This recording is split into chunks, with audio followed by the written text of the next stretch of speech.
ನಮಸ್ಕಾರ ಸ್ನೇಹಿತರೆ, ಉಪಯುಕ್ತ ಮಾಹಿತಿ ಚಾನಲ್ಗೆ ಸ್ವಾಗತ. PM ಸೂರ್ಯಘರ್ ಯೋಜನೆಯ ಮನೆ ಮನೆಗೆ ಸೌರಶಕ್ತಿ ಬರೋಬ್ಬರಿ 1.45 ಲಕ್ಷ ನೋಂದಣಿ. ನೀವು ಹಿಂದೆ ಅಪ್ಲೈ ಮಾಡಿ. ದೇಶಾದ್ಯಂತ ಮನೆಗಳಲ್ಲಿ ನವೀಕರಿಸಬಹುದಾದ ಶಕ್ತಿ ಬಳಸುವ ಸಾಮರ್ಥ್ಯವನ್ನು ಹೆಚ್ಚಿಸುವ ಉದ್ದೇಶದಿಂದ PM ಸೂರ್ಯಘರ್ ಯೋಜನೆಯನ್ನು 2024ರಲ್ಲಿ ಪ್ರಾರಂಭಿಸಲಾಯಿತು. ಪ್ರತಿ ಮನೆಗೂ ಪ್ರತಿ ತಿಂಗಳು 300 ಯೂನಿಟ್ಗಳವರೆಗೆ ಉಚಿತ ವಿದ್ಯುತ್ ಪಡೆಯುವ ಕೇಂದ್ರ ಸರ್ಕಾರದ ವಿಶೇಷ ಯೋಜನೆ ಇದಾಗಿದೆ. ಈ ಯೋಜನೆಯ ಮುಖ್ಯ ಉದ್ದೇಶ ಮನೆಗಳ ಟೆರೆಸ್ ಮೇಲೆ ಸೌರ ಫಲಕಗಳನ್ನು ಅಳವಡಿಸಿ ಉಚಿತ ವಿದ್ಯುತ್ ಒದಗಿಸುವುದು ಹಾಗೂ ಸೂರ್ಯನಿಂದ ಉತ್ಪತ್ತಿಯಾಗುವ ಸೌರಶಕ್ತಿ ಬಳಸಿ ವಿದ್ಯುತ್ ಉತ್ಪಾದಿಸುವ ಮೂಲಕ ನೈಸರ್ಗಿಕ ಸಂಪನ್ಮೂಲಗಳ ಸದ್ಬಳಕೆ ಮಾಡುವುದು ಈ ಯೋಜನೆಯ ಪ್ರಮುಖ ಉದ್ದೇಶವಾಗಿದೆ. ಈ ಯೋಜನೆಯಡಿ ಈವರೆಗೆ 1.45 ಕೋಟಿ ಅರ್ಜಿಗಳು ನೋಂದಣಿಯಾಗಿವೆ. ಯಾವ ರಾಜ್ಯದಿಂದ ಅತಿ ಹೆಚ್ಚು ಅರ್ಜಿಗಳು ಬಂದಿದ್ದಾವೆ? ಈಗಲೇ ನೀವು ಅರ್ಜಿಯನ್ನು ಸಲ್ಲಿಸಲು ಸಂಪೂರ್ಣ ಮಾಹಿತಿ ಇಲ್ಲಿದೆ. ಈ ಯೋಜನೆಯಡಿ ಸಿಗಲಿದೆ ಆದಾಯ.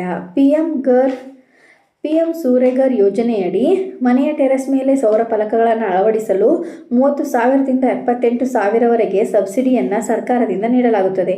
300 ಯೂನಿಟ್ಗಳವರೆಗೆ ಉಚಿತ ವಿದ್ಯುತ್ ತಯಾರಿಸಲು ಈ ಸೌರಶಕ್ತಿ ವ್ಯವಸ್ಥೆ ನೆರವಾಗುವುದರ ಜೊತೆಗೆ ಉಳಿದ ಶಕ್ತಿಯನ್ನು ಸರ್ಕಾರಕ್ಕೆ ಮಾರುವ ಮೂಲಕ ಹೆಚ್ಚಿನ ಆದಾಯವನ್ನು ಪಡೆದುಕೊಳ್ಳಬಹುದು. PM ಸೂರ್ಯಘರ್ ಯೋಜನೆಯಲ್ಲಿ ಎಷ್ಟು ಮಂದಿ ನೋಂದಣಿಯಾಗಿದ್ದಾರೆ? ಮನೆಯ ಟೆರೆಸ್ ಮೇಲೆ ಸೋಲಾರ್ ಸ್ಥಾಪಿಸುವ PM ಸೂರ್ಯಘರ್ ಯೋಜನೆಯಡಿ ಈವರೆಗೆ 1.45 ಕೋಟಿ ನೋಂದಣಿಗಳಾಗಿದ್ದು, ಈ ಪೈಕಿ 6.34 ಲಕ್ಷ ಸೌರ ಫಲಕಗಳನ್ನು ಸ್ಥಾಪಿಸಲಾಗಿದೆ. 26.38 ಲಕ್ಷ ಅರ್ಜಿಗಳನ್ನು ಆನ್ಲೈನ್ನಲ್ಲಿ ಸಲ್ಲಿಸಲಾಗಿದ್ದು, 3.66 ಲಕ್ಷ ಮಂದಿಗೆ ಸರ್ಕಾರದಿಂದ ಸಬ್ಸಿಡಿ ಬಿಡುಗಡೆ ಮಾಡಲಾಗಿದೆ ಎಂದು ಕೇಂದ್ರ ಮರುಬಳಕೆ ಇಂಧನ ಖಾತೆ ರಾಜ್ಯ ಸಚಿವ ಶ್ರೀಪಾದ್ ನಾಯಕ್ ರಾಜ್ಯಸಭೆಗೆ ಮಾಹಿತಿ ನೀಡಿದ್ದಾರೆ. ಸರ್ಕಾರದಿಂದ ಸಿಗುವ ಸಬ್ಸಿಡಿ ವಿವರ. ತಿಂಗಳಲ್ಲಿ ಬಳಸುವ ವಿದ್ಯುತ್ ಆಧಾರದ ಮೇಲೆ ಸೋಲಾರ್ ಸ್ಥಾಪಿಸಿಕೊಳ್ಳಬಹುದು. ಒಂದು ವೇಳೆ ನೀವು ಮನೆಗೆ 150 ಯೂನಿಟ್ಗಿಂತ ಕಡಿಮೆ ವಿದ್ಯುತ್ ಬಳಸುವುದಾದರೆ 1ರಿಂದ 2 ಕಿಲೋವ್ಯಾಟ್ ಸೋಲಾರ್ ಸ್ಥಾಪಿಸಿಕೊಳ್ಳಬಹುದು. 150ರಿಂದ 300 ಯೂನಿಟ್ಗಳಷ್ಟು ವಿದ್ಯುತ್ ಬಳಸಿಕೊಳ್ಳುವುದಾದರೆ 2ರಿಂದ 3 ಕಿಲೋವ್ಯಾಟ್ ಸೋಲಾರ್ ಸ್ಥಾಪಿಸಿಕೊಳ್ಳಬೇಕಾಗುತ್ತದೆ. ಒಂದು ವೇಳೆ ಇನ್ನೂ ಹೆಚ್ಚಿನ ವಿದ್ಯುತ್ ಅವಶ್ಯಕತೆ ಇದ್ದಲ್ಲಿ ಇನ್ನೂ ಹೆಚ್ಚಿನ ಸಾಮರ್ಥ್ಯದ ಸೋಲಾರನ್ನು ಬಳಸಿಕೊಳ್ಳಬಹುದು.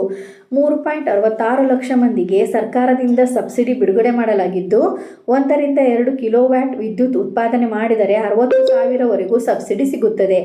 2ರಿಂದ 3 ಕಿಲೋವ್ಯಾಟ್ ಉತ್ಪಾದನೆ ಮಾಡಿದರೆ 78,000 ರೂವರೆಗೆ ಸಬ್ಸಿಡಿ ಸಿಗುತ್ತದೆ. ಅದಕ್ಕೂ ಮೇಲ್ಪಟ್ಟು ಸಾಮರ್ಥ್ಯದ ಸೋಲಾರ್ ಸ್ಥಾಪನೆ ಮಾಡಿದರೆ ಸಬ್ಸಿಡಿ ಮಿತಿ 78,000 ರೂ ಇರುತ್ತದೆ.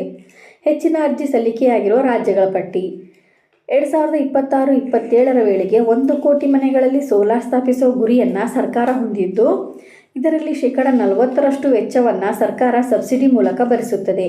ಯೋಜನೆಗೆ 1.45 ಕೋಟಿ ನೋಂದಣಿಯಾಗಿರುವ ಪೈಕಿ ಹೆಚ್ಚಿನ ಅರ್ಜಿಗಳು ಗುಜರಾತ್, ಮಹಾರಾಷ್ಟ್ರ, ಉತ್ತರ ಪ್ರದೇಶದಿಂದ ಬಂದಿದ್ದಾವೆ.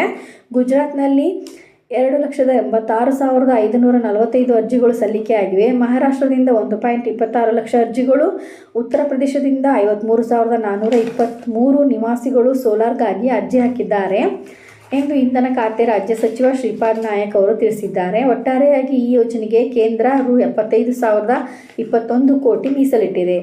PM ಸೂರ್ಯಘರ್ ಯೋಜನೆಗೆ ಅರ್ಜಿ ಸಲ್ಲಿಸುವುದು ಹೇಗೆ? ಮೊದಲು PM ಸೂರ್ಯಘರ್ ಯೋಜನೆ ಅಧಿಕೃತ ವೆಬ್ಸೈಟ್ಗೆ ಭೇಟಿ ನೀಡಿ ರಿಜಿಸ್ಟ್ರೇಷನ್ ಮಾಡಿಕೊಳ್ಳುವುದರ ಮುಖಾಂತರ ಅರ್ಜಿಯನ್ನು ಸಲ್ಲಿಸಬಹುದು. ನಂತರ ರಾಜ್ಯವನ್ನು ಆಯ್ಕೆ ಮಾಡಿಕೊಂಡು ವಿದ್ಯುತ್ ವಿತರಣಾ ಕಂಪನಿಯ ಮೂಲಕ ಅರ್ಜಿಯನ್ನು ಸಲ್ಲಿಸಬಹುದು. ಅರ್ಜಿ ಸಲ್ಲಿಸಲು ಬೇಕಾಗುವ ದಾಖಲೆಗಳು: ಗುರುತಿನ ಪುರಾವೆ, ವಿಳಾಸದ ಪುರಾವೆ, ವಿದ್ಯುತ್ ಬಿಲ್, ಚಾವಣಿಯ ಅಥವಾ ಮನೆಯ ಮಾಲೀಕತ್ವದ ಪ್ರಮಾಣಪತ್ರ. PM ಸೂರ್ಯಘರ್ ಯೋಜನೆ ಭಾರತದಲ್ಲಿ ಶಕ್ತಿಯ ನವೀಕರಣ ಮತ್ತು ಪರಿಸರದ ರಕ್ಷಣೆಯಲ್ಲಿ ಪ್ರಮುಖ ಹೆಜ್ಜೆಯಾಗಿದೆ.